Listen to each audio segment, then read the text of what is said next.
السلام عليكم ورحمة الله وبركاته. الحمد لله رب العالمين والعاقبة للمتقين، وأصلي وأسلم على سيد الأنبياء والمرسلين وعلى آله وصحبه ومن تبعهم بإحسان إلى يوم الدين.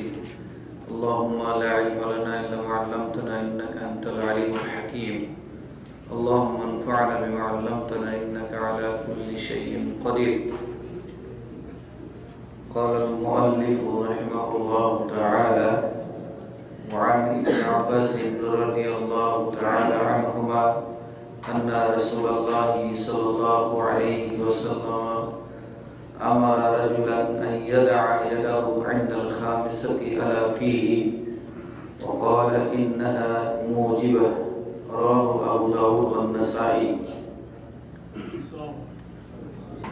আমরা সকল প্রশংসা আল্লাহ রাব্বুল আলামিনের জন্য জ্ঞাপন করছি, বলি আলহামদুলিল্লাহ।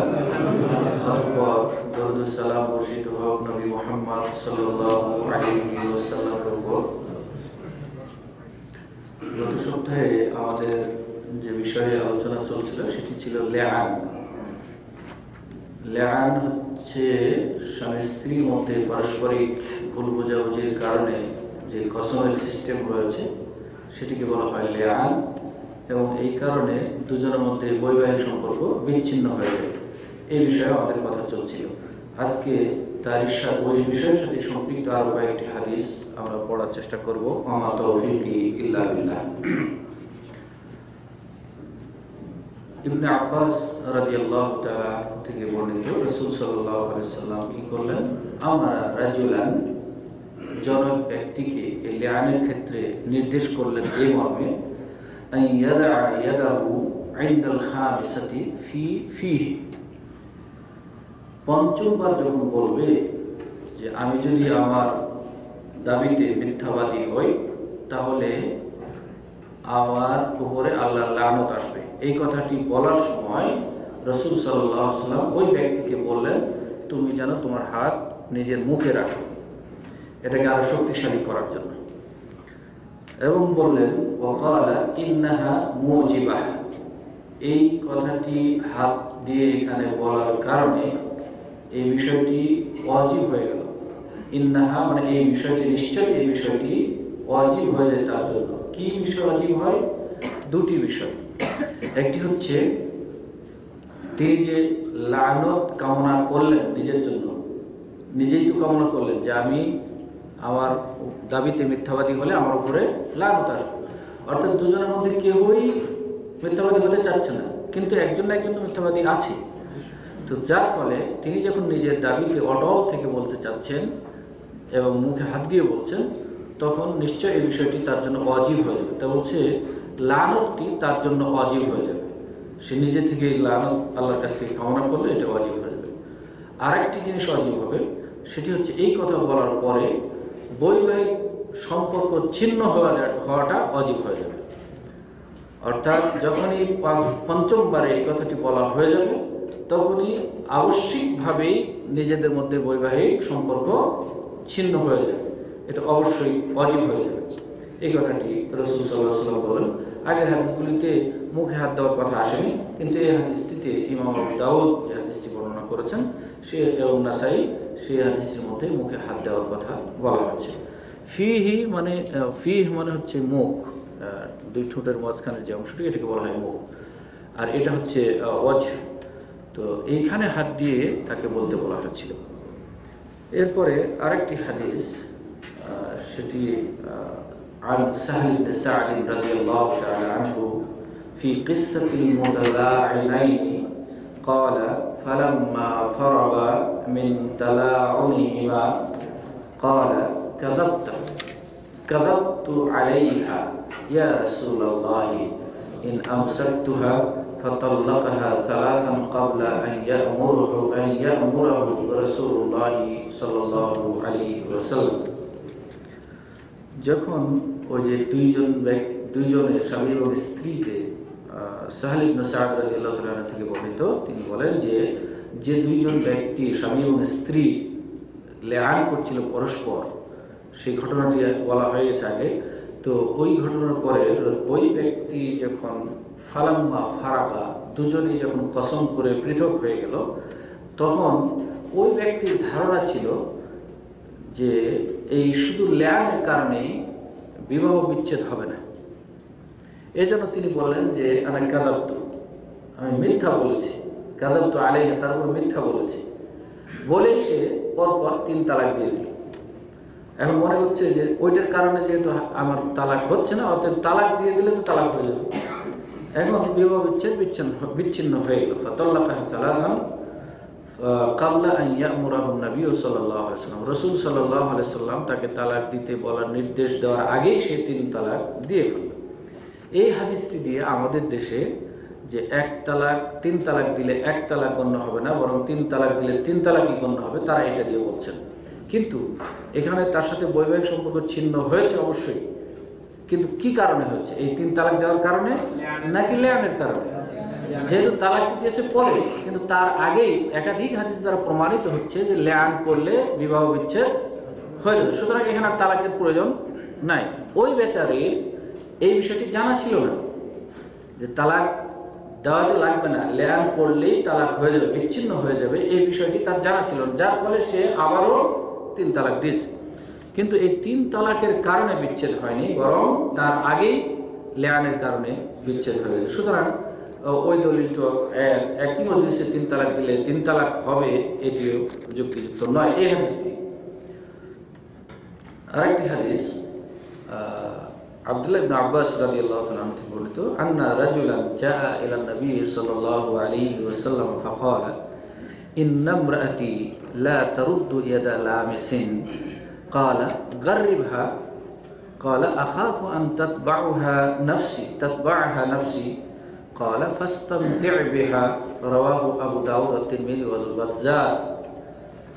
আব্দুল্লাহ ইবনে আব্বাস রাদিয়াল্লাহু তাআলা বলেন যে জনৈক ব্যক্তি নবী করিম সাল্লাল্লাহু আলাইহি ওয়াসাল্লামের কাছে এসে বললেন, ইন্না ইমরাআতি লা তারুদ্দা ইয়াদা লামিসিন, আমার স্ত্রী কারোই হাত ফেরত দেন না, কারোই হাত ফেরত দেন না।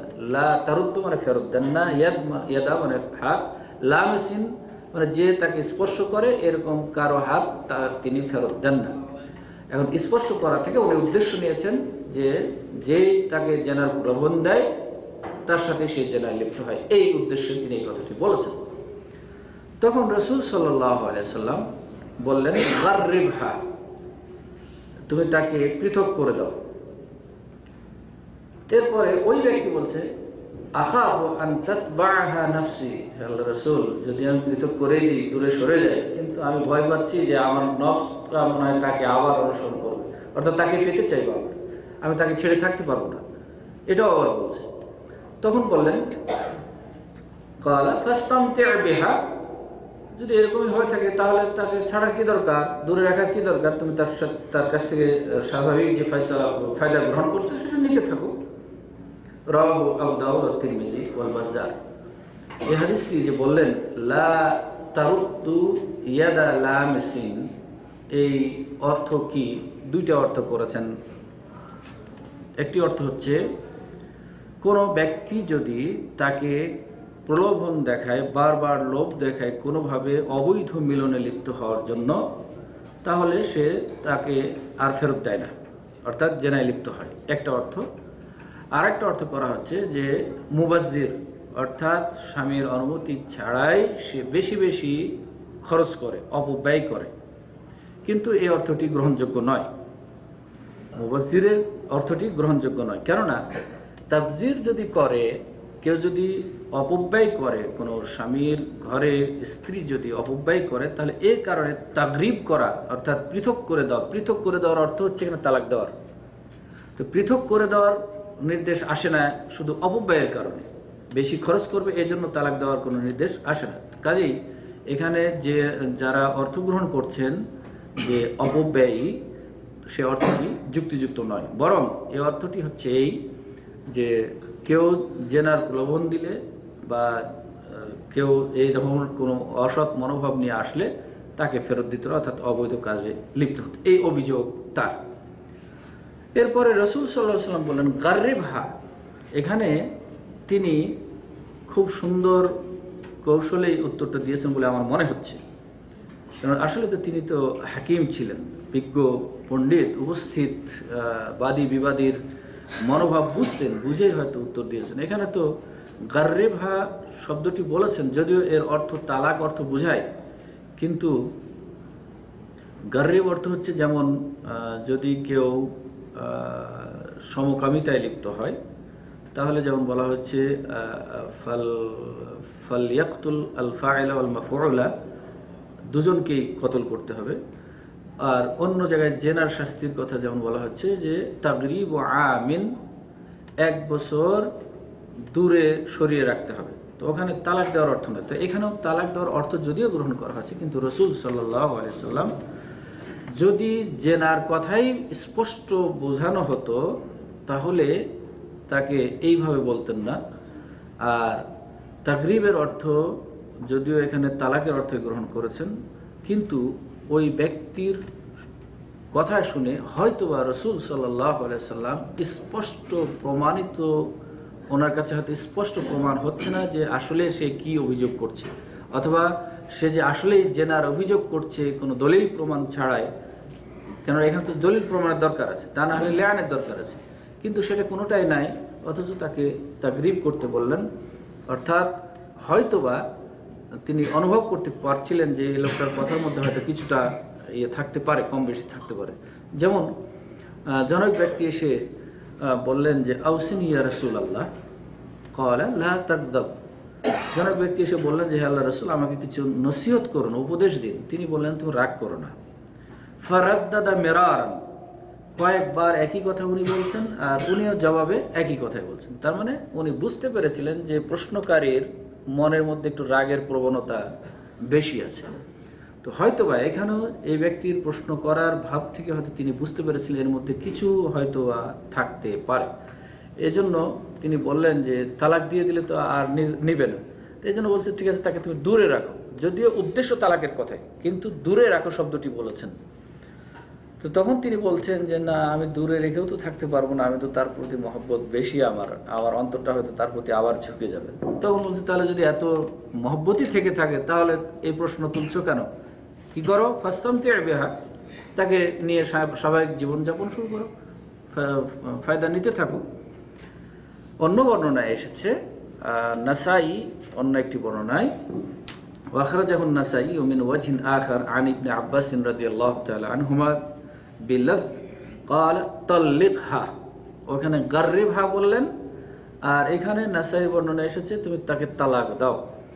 আর ওইখানে ওই ব্যক্তি বলেছিলেন আখাফু আন আতবাআহা নাফসি, আমি ভয় পাচ্ছি যে তাকে আমার নফস অনুসরণ করবে। এই কথাটি না বলে এই বর্ণনায় এসেছে লা আসবিরু আনহা, আমি একে ছাড়া সবর করে ধৈর্য ধারণ করতে পারবো না, অর্থাৎ এ চলে যাবে, আমি ধৈর্য ধারণ করে থাকবো, এটা আমি পারবো না।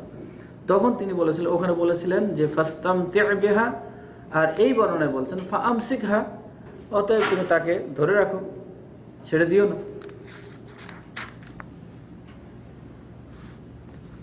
সুতরাং যদি লিআন করানোর প্রয়োজন হতো, যদিও লিআনের অধ্যায়ে হাদিসটি নিয়ে আসা হয়েছে অনুচ্ছেদে, কিন্তু লিআনের কোনো বিষয় বলেননি, দুজনকে বলেনি যে তুমি কসম করো, এই করো, যেহেতু ওই রকম স্পষ্ট কোনো প্রমাণ তিনি বলেননি এবং গায়ের জোরে ওইভাবে বলেননি। একটু সন্দেহ করে বলেছেন যে কেউ, আর ওই কথার দ্বারে লা ইয়াদাউ ইয়াদা লামিসিন লা ইয়ারুদ্দু লা তারুদ্দু ইয়াদা লামিসিন, কারো হাত ফেরত দেন না, এই কথাটাতে ওইটা যেহেতু প্রমাণ হচ্ছে না, সেহেতু তিনি এইভাবে তাকে মাসালা বলেছেন।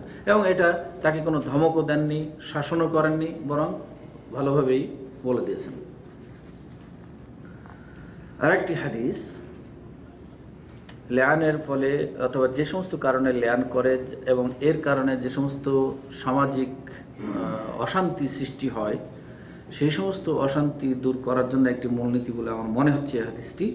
সেটি হচ্ছে ওয়ান আবি হুরায়রা রাদিয়াল্লাহু তাআলা আনহু আন্নাহু সামিআ রাসূলুল্লাহি সাল্লাল্লাহু আলাইহি ওয়াসাল্লাম ইয়াকুলু হিনা নাযালাত আয়াতুল মুতালাঈনাইনি আইয়ুমা ইমরাআতিন আদখালাত আলা কওমিন মান লাইসা মিনহুম ফালাইসাত মিনাল্লাহি ফি শাইইন ওয়ালাম ইউদখিলহাল্লাহু জান্নাতাহু ওয়া আইয়ুমা রাজুলিন জাহাদা ওয়ালাদাহু ওয়া হুয়া ইয়ানজুরু ইলাইহি ইহতাজাবাল্লাহু আনহু ওয়া ফাদাহাহু আলা রুউসিল আউয়ালিন ওয়াল আখিরিন।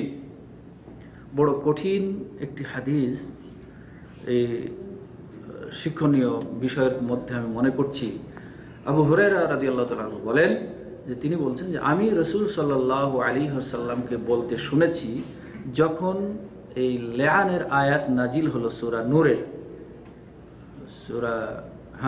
নূরের যে আয়াত নাজিল হলো, সেই আয়াতের ব্যাপারে আমি বলতে শুনেছি কি, যে আইয়ুমা ইমরাআতিন আদখালাত আলা কওমিন মান লাইসা মিনহুম, যদি কোনো নারী, অন্য উদ্দেশ্য হচ্ছে এখানে সহজ অর্থ হচ্ছে আইয়ুমা ইমরাতিন, যে কোনো নারী তার সন্তানকে ওই বংশের অন্তর্ভুক্ত করবে যে আসলে সে বংশের অন্তর্ভুক্ত নয়, তাহলে এর ব্যাপারে আল্লাহর কোনো দায় দায়িত্ব নাই এবং আল্লাহ রাব্বুল আলামিন তাকে তার জান্নাতে প্রবেশ করাবেন না, কখনোই তার জান্নাতে প্রবেশ করাবেন না। অনুরূপভাবে আইয়ুমা রাজুলিন জাহাদা ওয়ালাদাহু, এবং যে ব্যক্তি তার সন্তানকে অস্বীকার করবে, ওয়া হুয়া ইয়ানজুরু ইলাইহি, অথচ সেই সন্তান বাবার দিকে তাকাচ্ছে চোখ তুলে, প্রমাণ হচ্ছে বাবার এবং সন্তানের যে আত্মিক মহব্বত, সেই মহব্বত নিয়ে সন্তান বাবার দিকে চেয়ে আছে, আর সেই বাবা বলছে এই সন্তান আমার নয়, অস্বীকার করছে, তাহলে তার কি হবে? ইহতাজাবাল্লাহু আনহু, আল্লাহ তারকে আর সৃষ্টি করে দেবেন, যা আল্লাহ এবং তার মাঝখানে, অর্থাৎ জাহান্নামের দিকে নিয়ে যাবেন, জান্নাতে দিবেন না। ওয়া ফাদাহাহু আলা রুউসিল আউয়ালিন ওয়াল আখিরিন, এবং পূর্ব যুগের এবং পরবর্তী যুগের, অর্থাৎ কিয়ামতের দিনে সকল মানুষের সামনে তাকে অপমানিত করবেন। কেন? তার নিজস্ব ঔরসজাত সন্তানকে আজকে সে অস্বীকার করলো। এই জন্য এইখানে যে হাদিসটির প্রথম যে অংশটুকু বলা হলো আইয়ুমা ইমরাতিন আদখালাত আলা কওমিন মান লাইসা মিনহুম, যে নারী তার সন্তানকে তার স্বামীর দিকে ইঙ্গিত করছে, প্রবেশ করাচ্ছে, অথচ তার স্বামীর সন্তান নয়, অর্থাৎ অন্যত্র কোথাও অবৈধ সন্তান ধারণ করে এসে স্বামীর দিকে নিসবত করাচ্ছে। যেহেতু স্বামীর ঘরে আছি, অতএব স্বামীর ঘাড়ে বন্দুক রেখে অন্য জায়গায় শিকার করে সেই সন্তানকে এই স্বামীর দিকে চালিয়ে দিতে চাচ্ছে, এটা উদ্দেশ্য। যে ওই কওমের নয়, অর্থাৎ স্বামী যে কওমের, সেই যে গোত্রে, এই গোত্রের সন্তান নয়, অন্য কোথাকার সন্তান, কিন্তু সে এই মহিলার কারণে সেই সন্তানটিকে এদিকে নিয়ে আসতে হচ্ছে। উনি বলছেন হ্যাঁ তোমার সন্তান। তো এইরকম যদি কেউ করে, তাহলে ফালাইসাত মিনাল্লাহি ফি শাইইন, এই ব্যাপারে আল্লাহর কোনো দায় দায়িত্ব কিছুই না, আল্লাহ এই ব্যাপারে কোনোই নেবেন, অর্থাৎ তার উপরে সবকিছু চাপিয়ে দেওয়া হবে। এবং কি করবেন? ওয়ালাম ইউদখিলহাল্লাহু জান্নাতাহু, আল্লাহ তাকে কখনোই জান্নাতে প্রবেশও করাবেন না। কেন? অবৈধ সন্তান নিয়ে এসে তুমি বাপের দিকে চালিয়ে দিয়েছো। অনুরূপভাবে সন্তান বাবার এই স্ত্রীর, নিজের স্বামীর স্ত্রীর মিলনে হয়েছে, কিন্তু সে সন্দেহ করে অন্যদিকে নিক্ষেপ করছে, অস্বীকার করছে, না এটা আমার সন্তান না, তাহলেও আল্লাহ রাব্বুল আলামিন এই জান্নাত থেকে তার আড় সৃষ্টি করবেন, জান্নাতে দিবেন না, এবং কিয়ামতের ময়দানের সমস্ত মানুষের সামনে তাকে অপমানিত করা হবে। অতএব বড় কঠিন হাদিস। যদিও একটি হাদিস এসেছে আল ওয়ালাদু লিল ফিরাশে, এরকম কোনো সমস্যা হলে যে স্বামীর সন্ধিহান, যেহেতু আমার ঔরসের সন্তান নয়, অন্য কারো ঔরস থেকে এসেছে আমার স্ত্রীর গর্ভে, কিন্তু এই স্ত্রী স্বামীর ঘরেই থাকে এবং স্বামীর বাড়িতেই সন্তান প্রসব করেছে, তাহলে এই সন্তানটি তারই হবে, যদিও প্রমাণ তার কাছে দিলে মনে হচ্ছে। তো সুতরাং এই বিষয়টি দুই দিক থেকে, স্বামীর প্রতি, পুরুষের প্রতিও যেমন হুঁশিয়ারি যে নিজের সন্তানকে অস্বীকার করা যাবে না, অনুরূপভাবে স্ত্রীর প্রতি চরম হুঁশিয়ারি যে অন্যের কাছ থেকে গর্ভে ধারণ করে নিয়ে এসে স্বামীর দিকে চালাবে, সেটাও চলবে না। জাযাকাল্লাহু খাইরান। সুতরাং এই বিষয়টি সমাজে যদি কোথাও হয়, তাহলে আমাদের এই হাদিসের কথা স্মরণ করিয়ে দিতে হবে। এই হাদিসের কথা সমাজে, যদিও আমরা বর্তমান প্রেক্ষাপটে সহি সুন্নাহর বিচার ফয়সালা আমরা সমাজে বাস্তবায়ন করতে পারছি না বা পারবো না, কিন্তু যখন সালিশি বোর্ড বসবে, বিচার বোর্ড, অন্ততপক্ষে এই বাদী বিবাদীকে এই আল্লাহর এই ভয়ের কথাটি স্মরণ করিয়ে দিতে হবে, যেন পরকালের আযাবটাকে বেশি ভয় করে দুনিয়ার আযাবের চাইতে। দুনিয়াতে কি হবে, হয় আমাকে দুনিয়ার আইনে যেহেতু কঙ্কর মেরে নিক্ষেপ করা সম্ভব হচ্ছে না, হত্যা করা সম্ভব হচ্ছে না, তাহলে দুনিয়ার আইনে কিছু একটা শাস্তি দিবে। এই শাস্তিটা পরকালের শাস্তির চাইতে খুবই নগণ্য শাস্তি। এই ওয়াজটা তাদের কাছে শুনিয়ে দিতে হবে, বুঝিয়ে দিতে হবে, যেন তারা এই কাজটি না করে। একে তো অন্যায় করেছে, দ্বিতীয়ত আবার এই সন্তানটাকে নিয়ে যে খেল তামাশা চলছে, এটা যেন না করে। এই জন্য এই নসিহত করা দরকার। সুতরাং এই মশালাটি আমাদের জেনে থাকা দরকার। অন্য আরেকটি হাদিসে এসেছে, আন উমর রাদিয়াল্লাহু তাআলা আনহু قال من أقر بولده طرفة عين فليس له أن ينفيه أخرجه البيهقي। মান আকাররা বিওয়ালাদিহি তারফাতা আইন, যে তার সন্তানকে এক মুহূর্তের জন্য স্বীকার করে নিয়েছে, একবার স্বীকার করে নিয়েছে কোন মুহূর্তে যে এটা আমার সন্তান, সে যেন ফালাইসা লাহু আন ইয়ানফিয়াহু, সে কখনোই এটিকে আর অস্বীকার করার অধিকার রাখে না। একবার স্বীকার করছে, দ্বন্দ্ব চলছিল, দ্বন্দ্ব চলার ফলে একবার বলেছে না না আসলে এটা আমারই সন্তান। এই যে একবার বলল, পরবর্তীতে আর উল্টানোর সুযোগ না। যে মুসলিম হবে, মুমিন হবে, সে আর উল্টাবে। وعن أبي هريرة رضي الله تعالى عنه أن رجلا قال يا رسول الله إن امرأتي ولدت غلاما أسودا قال هل لك من إبل؟ قال نعم. قال فما ألوانها؟ قال حمر. قال هل فيها من أورق؟ قال نعم. قال فأنى ذلك؟ قال لعله نزعه عرق.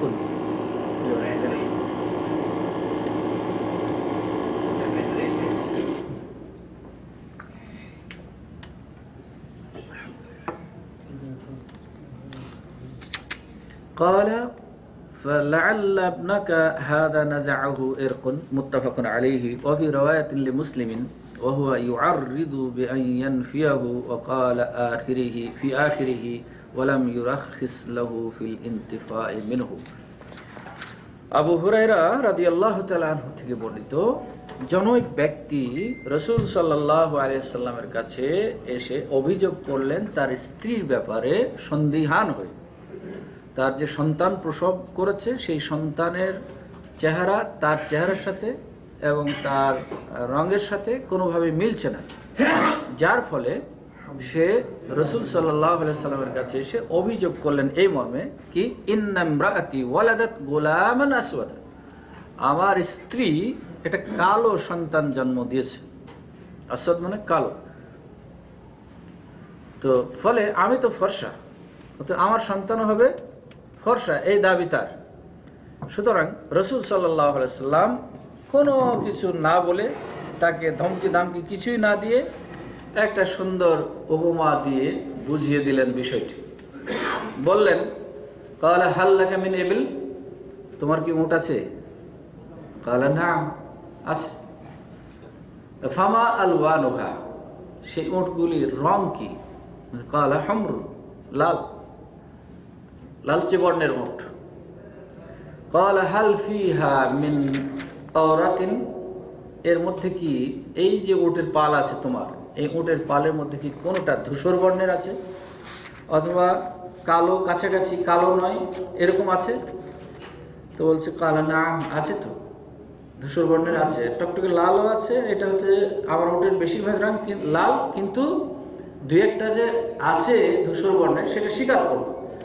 তখন তিনি বললেন ফাআন্না যালিকা, তাহলে এই লাল উটের মধ্যে থেকে এই ধূসর বর্ণের মাটির রঙের এই উটটা কোত্থেকে আসলো?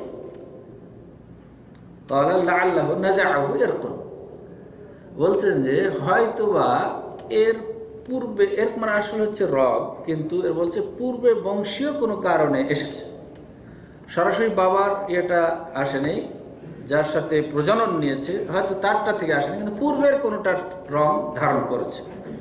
তখন বললেন রাসূল সাল্লাল্লাহু আলাইহি ওয়াসাল্লাম ফালাআল্লা ইবনাকা হাযা নাযাআহু ইরকুন, অতএব তোমার এই সন্তানটিও হয়তো এইভাবে পূর্বের কোনো বংশের রং পেয়েছে। দৃষ্টান্ত যখন বুঝিয়ে দিলেন তখন তিনি থেমে গেলেন। তো এর মনে হচ্ছে পূর্বের বংশের তুমি যে চেহারা, তুমি যে রঙের, পূর্বের তোমার দাদা পরদাদার দিকে খুঁজে দেখো, কেউ হয়তো কালো ছিল, কেউ হয়তো অন্য রঙের কম বেশির মধ্যে ছিল, তারই পূর্বপুরুষের সে রূপ ধারণ করেছে। হুবহু তোমার রূপ ধারণ করতে হবে এটা আবশ্যিক নয়। যদিও সেদিন বলছিলাম হাদিসের কথা যে 3টি সওয়াল করেছিল, তার মধ্যে একটি সওয়াল ছিল এক ইহুদি, যে কি কারণে সন্তানেরা বাবা অথবা মায়ের আকৃতির হয়। তো ওখানে তো বোঝা যায় যে সরাসরি ওই সন্তানই হবে, ওই সন্তানই বাবা মায়ের আকৃতি ধারণ করবে। কিন্তু আসলে বাবা বলতে বাবার পুরুষের কারো আকৃতি ধরতে পারে অথবা মায়ের গোষ্ঠীর কারো আকৃতি ধারণ করতে পারে। তাই তিনি রাসূল সাল্লাল্লাহু আলাইহি সাল্লাম তাকে এইভাবে বুঝিয়ে দিলেন যে তোমার যে সন্তানটি কালো হয়েছে এজন্য তোমার মাথা খারাপ করার কিছু দরকার নাই, কেননা তোমার পূর্বপুরুষের দিকে খুঁজে দেখো যে হয়তো কেউ কালো ছিল। তো উটের বিবরণ দিয়ে বলেন, উট তো নর্মালি সবগুলি তোমার লাল, কিন্তু এর মধ্যে দেখা যাচ্ছে ধূসর বর্ণেরও আছে, কিন্তু সেটা আসলো কোত্থেকে? সেটা যেভাবে আল্লাহর হুকুমে এসেছে তোমার সন্তানও সেইভাবে আল্লাহর হুকুমে কালো হতে পারে। অপর বর্ণনায়, ইমাম মুসলিমের অপর বর্ণনায় এসেছে ওয়াহুয়া ইউআররিদু বিআন ইয়ানফিয়াহু, অর্থাৎ সে পেশ করতে চাচ্ছিল নিজেকে এই মর্মে যে এই সন্তানটি তার নয়, এই কথাটি বলতে চাচ্ছিল। ওয়াকালা ফি আখিরি, এবং বললেন শেষে, হাদিসে মুসলিম শরীফে হাদিসে এসেছে ওয়ালাম ইউরাখিস লাহু ফিল ইনতিফাই মিনহু, কিন্তু রাসূল সাল্লাল্লাহু আলাইহি সাল্লাম এটা অস্বীকার করার কোনো তাকে অনুমতি দেন নাই। এ ছিল লেআন সংক্রান্ত হাদিসের অধ্যায়, অনুচ্ছেদ। আরেকটি নতুন অধ্যায় আসবে, সুতরাং আগামী সপ্তাহে করলে মনে হয় ভালো হয়। নতুন বিষয় আসবে, সেটি হচ্ছে তালাকের পরে, স্বামীর ইন্তেকালের পরে কতদিন শোক পালন করবে এবং কতদিন ইদ্যত পালন করবে, তারপরে বিবাহ করবে। এই নতুন একটি অনুচ্ছেদ আসবে ইনশাআল্লাহ। অতএব আল্লাহ হায়াতে বাঁচালে আমরা পরবর্তী সপ্তাহ থেকে শুরু করব। তবে পরবর্তী সপ্তাহে কি আমাদের সবে বরাত এসে যাবে?